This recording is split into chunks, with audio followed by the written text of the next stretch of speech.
और चलिए आगे बढ़ते हैं। 8 दिन पहले आए भूकंप के तबाह हुए तुर्की और सीरिया में जिंदगी बचाने की जंग लगातार जारी है।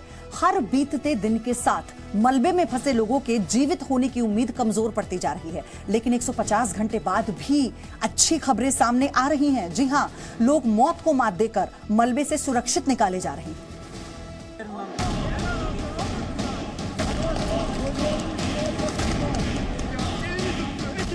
तुर्की और सीरिया में विनाशकारी भूकंप के 8 दिन बाद भी मलबे से जिंदगी की तलाश जारी है। इस बीच रेस्क्यू ऑपरेशन के दौरान करिश्मे भी हो रहे हैं। मलबे के ढेर से अब भी लोगों को जिंदा निकाला जा रहा है। राहत और बचाव दल की कोशिशें कामयाब होती दिख रही हैं। तस्वीरें तुर्की के अंताक्या की हैं, जहां एक 13 साल के लड़के ने मौत को मात दी। इस लड़के को हादसे के करीब 182 घंटे बाद मलबे से सुरक्षित बाहर निकाला गया। जब कान नाम का ये बच्चा मौत को मात देकर बाहर निकला तो रेस्क्यू टीम और स्थानीय लोगों ने तालियां बजाकर खुशी का इजहार किया। तुर्की में मलबे के बीच से चमत्कार की खबरें लगातार सामने आ रही हैं। हालांकि हजारों लोग ऐसे भी हैं जिन्हें बचाया नहीं जा सका। उधर सीरिया में भी मलबे में जिंदगी की तलाश का अभियान जारी है। अलेप्पो में सिविल डिफेंस की टीम के साथ स्थानीय लोग अपनों की तलाश में जुटे हुए हैं।